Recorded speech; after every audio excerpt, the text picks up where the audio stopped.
Your Steve Jones Show podcast is loading now. The Steve Jones Show podcast is sponsored by Purdy Insurance. Visit Purdy Insurance on Market Street in Sunbury or visit online at purdyinsurance.com. Don't get to talk to him often enough. I'm going to break this into two parts today because John Sauber is going to join us at 4:06. Chance to talk to my good friend, Tony Knopp. Sir, we do not talk often enough. Welcome back. Always look forward to this. Best part of the month. All right, so here Something we are. tells me we're going to talk about the Pac-12. What do you say we start with that, just for a couple laughs? They were supposed to have a media deal in September. They were supposed to have a media deal in November. They were supposed to have a media deal before New Year's Day. I think I texted you and I said, by the time we talk, they still won't have a media deal. We're talking. They still don't have a media deal. Don't still have a media deal. So where is it right now? Because my understanding is Amazon would love to have Friday night, but as a standalone, and ESPN would like to have Saturday night, but as a standalone. As a standalone. There's a lot of other games. The problem they're running into is it's like, a lot of times when you look at deals like this, it's easiest to look at it in just your real life experience. The experience that we all have, that you and I have, that the listeners have. And if somebody is bluffing that they have, I have a lot of takers, you wouldn't delay the bid, 3 times now, which clear props done. So we know that the numbers aren't what they want. And the biggest problem they're running into right now is, one, they just released the numbers as far as what the distributions are for the teams. And I think I saw it was 28.5 for some of the teams, all the way down to 28.5, between 28.5 and 37.5, which, for frame of reference for those listening, that's less than half, and in some cases a third, of what teams are getting in the Big Ten and the SEC. Right. So you're already dealing from a really poor hand, right? You're already in this financial shootout with different organizations, and you're well behind. What they have to, what you talked about, which is spot on, is really the only people who are pushing hard. There's been some conversation about Apple being involved. Amazon definitely wants to be involved. But really the only cards that the Pac-12 has right now are those late night games. It's the standalone Friday night game, and it's the Pac-12 After Dark on Saturday. And the funny thing about Pac-12 After Dark, I don't know if it comes, if it boils to a point where you hear it so much out there, is the schools out here hate it. So Chris Peterson, the coach for Washington for years, would openly lament the Pac-12 After Dark game. He didn't want to play in it. They didn't know about it until the last minute. He said it messed up their schedules. He didn't like it. And so now, George Kay, who's the Pac-12 commissioner, he's in a really tough spot because you have the Four Corner schools, which, for the listeners, I'll define them. The Four Corner schools are Arizona State, Arizona, down in the corners, Colorado, Utah, the ones that are, pushing their way into Big 12 territory. But then you also have Oregon and Washington, who are kind of the last gems left on the national level. And it's even kind of a stretch to say Oregon. I mean, Uncle Phil funds that. But Washington's a major market, right? It's a top 10 market. Seattle's got viewers. And now they're up for grabs. And so it is not unreasonable that we could see the total loss of the Pac-12 because you just can't be viable if you lose the Four Corner schools. Now, they're talking about bringing in San Diego State and SMU, right? Those are the two programs that it sounds like they're coming in one way or the other. But I can ask you directly, does San Diego State have any name recognition in the Midwest? Nope. None, right? Nope. If we were talking about SMU in 1985, then that would be a nice get. But ever since the death penalty, that program hasn't mattered, and they've done everything they can to matter. They brought in June Jones, they brought in Larry Brown, they brought in all these big names, and they just can't get SMU back to the days of the Pony Express, right? Remember the Pony Express back in the 80s? I mean look at TCU's coach. He was there at SMU, went to TCU. Went to TCU, right? And where was he before that? Sonny Dykes? Yeah. Cal. Yep. Right? And Cal and Stanford have essentially made it clear that they don't care about sports. I mean, Stanford's already, and I apologize for covering some of this stuff simply just because I know it probably doesn't get covered out there much because the Pac-12 has become a little bit unimportant, is like Stanford cut the capacity of their football stadium in half, and they still can't sell that. Right. It only seats 40,000 fans. Could you imagine Penn State only having 40,000 tickets? Penn State gets more than that for the blue-white game, which is a scrimmage in April. I mean, they talk about, Krzyzewski Town, right, where you go and camp for a game. I mean, you'd have Penn State students camping for games a month and a half in advance if you only had 40,000 seats. Right. And so it's just this unmitigated disaster that Larry Scott has left George K., where you have Oregon and Washington begging to follow UCLA and USC. And you and I have talked about this in the past. USC and UCLA don't want Oregon and Washington. In fact, they're sticking it to them. And just for the listeners' understanding, when they did the first media deal back when Larry Scott was pounding his chest saying that the Pac-12 is going to be a major national program. They're going to be the first ones to own their own rights, in a different way than even the Big Ten is doing. They negotiated around the table as teams, and UCLA and USC came to the table, which is much like the English Premier League level, and they said, look, we're driving the mass majority of the media and the name recognition across the country. We just are. We would like a bigger cut. And at the time, Washington State's AD was this guy, Bill Moose, who your listeners would know. Bill Moose was at Oregon first when they came to prominence. He went to Washington State, and then he went to Nebraska, and he was an AD in the Big Ten for a little while, and there was not a lot of success there, and he got axed. Bill and the Oregon AD at the time, the name escapes me, I think it might have been Bellotti, they went and put a ton of pressure on UCLA and USC and made it so that it was an even spread, right, across dollars. And they basically stepped on USC's throat when USC was down in football because they had the sanctions from the NCAA, and UCLA was struggling to find a coach in basketball. And what they did was they took all that money to compete with UCLA and USC, and Bill Moose goes out and gives Mike Leach an $8 million contract and then builds a new stadium that nobody goes to. So USC and UCLA, there's a lot of conversation about, well, I think they want somebody out west, like Travelers or that sort of thing. They do not. They definitely do not. They have no love lost for UW and Oregon. They were not partners. They did not help USC, UCLA, or the Pac-12 do what was necessary. They looked out for themselves. So all this talk about those two schools coming, I think, and you can correct me if I'm wrong here, I think the last time I saw, and this is the same kind of deal that like Houston is talking about if Houston comes to the Pac-12, they're willing to give up their share for the first 5 years. They're going to take a smaller cut to come join the Big Ten. I mean, talk about lack of leverage. But there's another element to it. And you already answered my second question because I already knew that USC and UCLA want to be the only Big Ten show in the West. Right? They do. And that's what a lot of people don't seem to realize. They don't want those guys there with them. And here's the next part. But in order to do this, even at a reduced number, Tony, it's been my understanding that the networks are looking at them saying, we're not giving you any more money. No. So the Big Ten schools are not going to take less per school to go, hey, look what we did. Yeah, we brought in Oregon and Washington, who have almost no national brand recognition, right? Even when Oregon was at its peak with USC down with NCAA sanctions, they made a couple of BCS championship games. Still, the ratings were in the toilet. Washington's a good market. They've got to figure out what to do there. And those two schools are in a really tough spot. The four corner schools very naturally roll into the Big 12. I mean, the one school who's really played this well has been Utah, right? Utah, upgraded into the Pac-12. They got a good share. They competed in the major money-making sports. And now at worst, they're going to end up in the Big 12, which is probably a better natural fit for them anyways, right? As far as travel goes, time zone goes, all of those things. And Colorado was already there. Like, they're just returning back to what was once the Big 8. So what happens to Oregon, Washington? They're on their own because Oregon. The thing that a lot of people overlook is Oregon is tied at the hip to Oregon State. They are a state school. Oregon State wants to go to the Mountain West. They don't want to be in the pack anymore. I mean, their major national sport is baseball. And Washington State doesn't want to be in the pack anymore either. They want to go to the Mountain West. They can be more competitive. It makes more sense for them economically. Bigger fish in a smaller pond. So what's left? Stanford and Cal don't care about sports. UCLA and USC's gone. You just brought San Diego State and either Houston or SMU in. And the four corner schools go to Yormark at the Big 12. And you and I know Brett Yormark. He's definitely working that. He is shopping right now. Okay.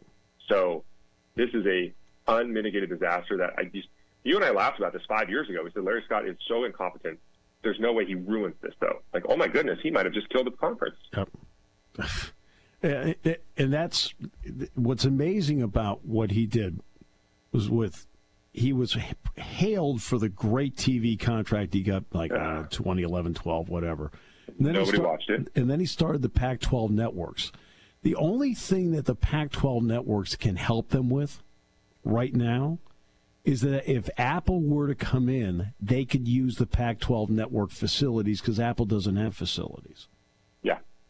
That's literally the only thing left. I mean, just so the listeners understand just how incompetent Larry Scott is. And I don't know Larry Scott, and I don't know if he's a good or bad person. So I'm not talking about the man personally. I've come across him a few times. He was fine, right?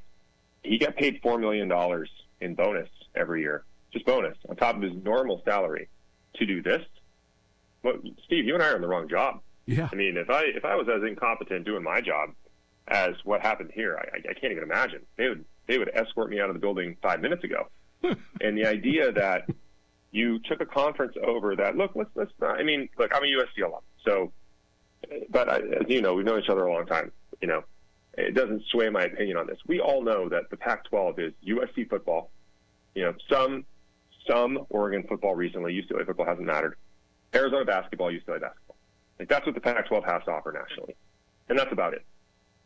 And instead of doing what you've seen the mega leagues do around the globe, right? Like, Spain knows that Barcelona is who butters their bread. They know it, right? They know Madrid butters their bread.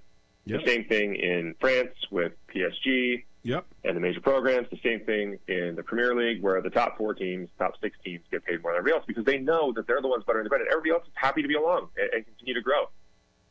You sat here and you stuck your foot on USC and UCLA's neck so that Oregon, Washington State, all these teams could pull a little more dollars out of it. And now where are we? Now the Golden Goose is dead. They're gone. They don't need you anymore. And what's left? Yeah, and he's got big problems because Yormark did a great job of jumping over the Pac-12. The Big 12 was dead 3 years ago. We thought the Big 12 was dead. Right, and Bob Bowlesby, I give Bowlesby some credit because he's the one that was able to get Houston, Cincinnati, BYU, and UCF into the league to get them to 12. Yormark negotiates the exit. Now, it's interesting how he negotiated the exit. The exit happens to be the grant of rights fee. Yeah. Okay. So everybody's like, oh, look at that. Oh, see, you can buy your way out. That's the grant of rights number. Really? Okay? It's the grant of rights number, okay, yeah. Next. It's already predefined. Right. Yeah. Right. So it's already predefined. So he gets that. So now he's settled. He jumps the Pac-12 because in the pecking order, the Pac-12 is actually next to negotiate. And when he put up the number they put up, that's when the California Board of Regents sat back and went, "What? I thought you told us we were going to get 48 per." Mm-hmm. And they said, "Nah, it's not going to happen, is it?" And that, to me, was the brilliance of what he has done. I give him a lot of credit. He's put them into there's 1A, 1B. They have put themselves solidly in the number 2 spot. It's just amazing how such little things, well, I mean, they're big, but how much has brought us to this point. Yeah. Who knew Under Armour was going to walk on the UCLA deal? If that didn't happen, we might not be having this conversation. That's right. UCLA, but Under Armour they got killed on that. Deal. Yep, they got killed. They have a $106 million deficit they have to cover, so they have to do something. Yep. UCLA is sitting here saying, we have no leverage, we have to do something. You and I were laughing when we spoke before that. You know, if anybody's getting the short end of the stick on this one, it's going to be UCLA football. Because when USC and UCLA travel east, and you have, you know, USC at Happy Valley or USC at Ann Arbor, and that's the 7 o'clock game. Right. Like, that's the prime time night game. Here come the Trojans from the West Coast. It's going to be wonderful. UCLA at Rutgers, you're playing at 10 a.m. Eastern on the Big Ten Network. Right. Exactly. That's just what it's going to be, right? And if Oregon and Washington somehow find their win there, do you think Oregon we've seen Oregon at Ohio State. It was the day game. Yeah, it was. They put it in the middle of the day. Yep. Yeah. So it's amazing how these things created leverage and how these how savvy the Big Ten was in all of this. The minute they saw UCLA was in distress, they looked at that. They looked at the way USC was looking down their nose at the rest of the Pac-12, like, hey, you guys didn't have our backs when we needed it. And they jumped all over it, and it is just fantastic. It's just fantastic. Before the end of the month, your odds that the Pac-12 actually pulls the fat out of the fire at George K. and gets some sort of deal with somebody? Because I know I'll read a lot of John Wilner, who does a really good job. San Jose Mercury News. San Jose Mercury News. And he says every month he had the Pac-12 is a 5.5-point favorite to survive. He says every month this goes by, he drops it down a half point. By a half a point, right? Yeah. And I know the Pac-12 CEOs have met, and they claim they're sticking together. So is this the month? And if it doesn't happen, is it done? I think John, I've been reading John every week as you have, and I think his tone has definitely changed in the last 6 weeks. Yes, I agree. From this is an inevitability that they're going to get a deal done to, oh my gosh, maybe they won't. I think a deal gets done. I think it is a crummy deal that he sells off the Friday nights to Amazon. He sells off. I mean, look, they're going to make it. They're going to try to package it to us as if he did something to get some value for the other games, for the Colorado at Arizona game that's going to be a Saturday afternoon on the Pac-12 networks or whatever. Or they're going to stream it somewhere. Yeah. But you and I both know, when I was working in sports 20 years ago, I worked at the Staples Center when we had the Kobe Shaq Lakers. Yep. And if you called in and you wanted to buy a suite for the Kobe Shaq Lakers, you could. Now, we weren't allowed to just change the price, right? So it would be a $15,000 suite or whatever. Right. But we knew what the value was. So we'd say, okay, we'll sell you that suite, but you have to buy 2 Clipper games, a Kings game, and the women's tennis. That's finals. right. Yep. Right? And we were bundling. It's called bundling. It's illegal in the tech world, but we were bundling. Right. You can do that in sports. That's what's going to happen here. They're going to make it look like, oh, I got somebody to buy all these things, and then behind closed doors, when you're talking to Amazon, they're going to say, we bought the Friday night game. We don't care about the rest, right? You just do whatever you want with it. I think it happens. I think they bring San Diego State in. I think they bring in SMU or, some other program of the like. I can't believe they missed on BYU, which is just crazy. It's just a natural extension, especially with Utah there, and a national brand. I think the Four Corner schools in the next 5 years are gone. I think they got to go to the Big 12. They got to. I mean, Colorado is already an also-ran. The Pac-12 move for Colorado has been a disaster. See, if you could go back, because, for the listeners who are longer in the tooth like you and I are, Colorado and Nebraska ran the Big 8. Yeah. But they ran the Big 8 in the 90s, back in the Bill McCartney days, right? Yeah. And Nebraska goes to the Big 10. They hit hard times for their football program, but they're making money and they're so competitive. They have the money to pay a new coach. They have the money to compete. Nebraska is one good coach and one good class away from being nationally prominent again.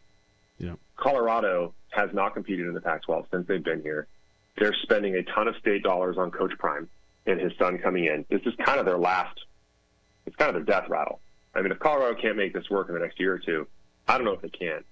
And that was once a nationally prominent program. Colorado won a national title in, I think, 1992 or somewhere around there, 93? 90, yeah. 1990. Yeah, they beat Nebraska, or they beat Notre Dame. Yep. And I think if you go back and you ask Colorado, you give them that choice again, I don't even think they leave the Big 12. Yeah. I think they would have stayed. Yeah. No question. All right. But we'll continue now with our conversation with Tony Knopp. And Tony, we talked about the Four Corner schools, but, obviously with USC and UCLA leaving, the hole's there, and that makes schools like Colorado and Utah vulnerable. They got to. I mean, Colorado is already an also-ran. The Pac-12 move for Colorado has been a disaster. See, if you could go back, because, for the listeners who are longer in the tooth like you and I are, Colorado and Nebraska ran the Big 8.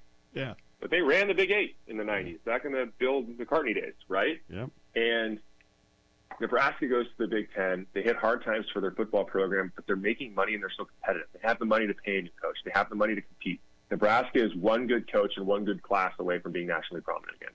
Yeah. Colorado has not competed in the Pac-12 since they've been here. They're spending a ton of state dollars on Coach Prime and his son coming in. This is kind of their it's kind of their death rattle. I mean, if Colorado can't make this work in the next year or two, I don't know if they can. And that was once a nationally prominent program. Colorado won a national title in, I think, 1992 or somewhere around there, 93? 90, yeah. 1990. Yeah, they beat Nebraska, or they beat Notre Dame. Yep. And I think if you go back and you ask Colorado, you give them that choice again, I don't even think they leave the Big 12. Yeah. I think they would have stayed. Yeah. So it's just been this unmitigated disaster. Utah has leapfrogged. USC is finally pushing their weight around. UCLA is trading on their blue blood basketball name, and it's kind of every man for themselves right now. I think a deal gets done. I think it gets done with a revenue share that they're going to try to tell us is somewhere in the 30 millions, and you and I are both going to know it's not going to be. That's going to be incentive laden. It's probably going to be in the mid 20s. Yep. It's going to be about 28. You and I both know it'll be about 28. 28. So now you're Arizona State. You're a massive public institution. For those who don't know, Arizona State has 55,000 people on campus. Yep. Right? Massive sleeping giant. You have the resources. You have a state that's done well with their budget. You can go get another big coach to try to clean up for the Herm Edwards miss if they don't end up with sanctions. Right. And you're getting a third to a fourth of what your Big Ten and SEC competitors are getting, just right off the bat. Why would you ever stay? I mean, it's a compounding rule. I mean, if I'm getting 30 a year and you're getting 90, right? 3 years in, it's 270 to 90. Well, you know what? This will be the selling point internally. And you tell me if I'm wrong about this. If you stay together in the Pac-10 plus 2, SMU, San Diego State, you can get the automatic bid into the college football playoff. That's what you've got. And you can do it exponentially easier in this setup than you can someplace else. Is that a fair statement? That's the argument that people make for Lincoln Riley quite a bit, is that he left Oklahoma because it's going to be easier. This is before they move to the Big Ten. It'll be easier in the Pac-12 to get to the CFP than it will be in the SEC, right? Well, now he's moving to the Big Ten. That argument doesn't hold up. But yes, if they can find a way to make it an automatic qualifier, and the CFP is where the real dollars are going to be. Yep. Right? It's no doubt. It's to give the listeners an example. Back in, and I hate to bore them with this, but it's exactly what's happening here. When the Champions League started really taking off and becoming prominent in the mid to late 90s, there's a lot of money in it. That's right. And teams who probably shouldn't have tried to spend to stay in the Champions League were doing it, because much like what's going to happen with the college football playoff, if you get a berth in the college football playoff, you're going to get, X millions, which in the future could be 10, 12, 15, $20 million just to play in that game, right? Just to play in one of those games. It's going to be amazing. And what happened is a bunch of teams who probably shouldn't have over-leveraged themselves and tried to chase it. Leeds was a perfect example. So most people haven't heard about Leeds United anymore, but Leeds United was essentially the Boston Red Sox of English soccer through the 80s and 90s. They won world titles multiple times. Yep. And they got into some financial trouble, which is what we're talking about with Arizona State and the other universities here. And they mortgaged everything in 2003 to try to stay in the Champions League, and they missed. They didn't get in. They didn't get the money. They ended up getting relegated from the top level of English soccer, where I think the revenue share now is like 50 to 70 million pounds a year, but at the time it was 20 or 30 million pounds, all the way down to League Two, which would be the equivalent of the Boston Red Sox playing in like the Pacific Coast League. Yep. I mean, they just got bounced all the way down. Yep. And so when people hear this and they think, it's not that big a deal, the universities aren't going to go, and go back on their word and ditch the Pac-12 to go to the Big 12. There's a ton of examples for this. There's precedents for this across the sports world. Yep. Leeds United is a perfect example. It took them 20 years to get back to the top league, and they're not competitive. They're a good enough team, but they're not winning world titles or playing in the Champions League. And so what the CFP does here is it creates this environment where they're going to have all the power in the end. The CFP is going to have all the power, especially with NIL being what it is. You're going to need to be in the CFP to compete, or at least have a clear path to it. And if you're a university trying to recruit a kid, and you're saying come play at Arizona State instead of Penn State, the weather's better, right? Yeah. And it's a party school. You're going to have a lot of fun. Not that Penn State isn't a lot of fun. I've been there too. The response is from Penn State is going to be, we get $90 million a year. So our facilities are 5 times nicer, and they're only going to get nicer every single year. You're going to be prime time on big networks every week, which is going to help you sell more sponsorships because you are a brand now. Yep. And you have a path to the CFP. If you want to go to Arizona State and play in, crappy facilities and maybe get a chance to get into the CFP as the, 8th seed or 16th seed or however big it is at the time and get blasted out, but you're going to play on, Amazon's streaming service on Friday night once every 2 months. Yep. Good luck. Yeah. Steve, what recruit takes that deal? Nobody takes that deal. You want to be, that's one thing. The Big Ten went out and they put together an NFL model. Right? Yeah. Guess what? Where's the NFL play? One game on streaming. Everything else is NBC, CBS, Fox. Yeah, it sounds like the Big Ten. So, yeah. I mean, that's you're a national brand. Yep. You can sell your rights. Yep. You can sell it because kids can do that now. Yeah. I mean, what Larry Scott did is a case study in how not to do things. And you and I have been talking about this for years. Yep. We've been watching this happen, saying this is incompetence at its highest peak. And he got paid more money than you and I will ever see to run a once-grade conference into the ground. It's just amazing to me. I feel like I'm in the Truman Show sometimes watching that stuff. You know what? But I'll give you a small example of the incompetence, right? Which to me is like sometimes the small examples, like holy mackerel. When he moved that Pac-12 office out of Walnut Creek and moved it downtown to San Francisco, and the rent was millions per year. What are you doing that for? Right, that was one of those. I mean, that's just a small example right there. I think the Pac-12 gets a 5-year deal, and at the end of the 5-year deal, everybody splinters. Yeah. If even that, we would have said that about Texas and Oklahoma, and then there's a grant of rights. Like, it's, when you do deals in our world, when you're running tech companies, you do deals and they have it's called structure when you do a deal. So like a company will go out and they'll say, I raised $100 million. And the first thing we do is we look at it and say, I want to know what the structure is. Right. And the structure usually is something like, we gave you $100 million, but if you sell it, we get the first $100 million Yeah. first. Whatever deal George puts up to try to save it, there's going to be a ton of structure in there. And for all you and I know, you're probably right. It's probably a 5-year deal, but I bet there's a 3-year out. I bet there's a way for people to buy out. Yeah. And that's where the problem is. It's just like when you're talking about a coach with a buyout. I mean, look at your university. You know what you were doing when you signed up James Franklin. Look at his buyout. Yeah. You want to come steal James Franklin from us? You're paying for 5 James Franklins. Right? The Pac-12 doesn't have leverage to make it difficult for the Big 12 to come in and say, you know what? We're gonna poach these 2 schools. What are you gonna do? Yeah, I think because your only value is that Friday night and Saturday night game, right? And it's because people are gambling on the East Coast. Right. If I take Arizona State, Colorado, and Utah out, so you're gonna have Oregon and Washington play Friday and Saturday night every single week because that's really all you have to sell us now. Like people are gonna tune into the Houston at San Diego State game. Nope. That's an MWC game. Yep. I mean, that's an old Big West game. I mean, no offense. I don't think you want to tune in to watch Arizona play Arizona State right now. No.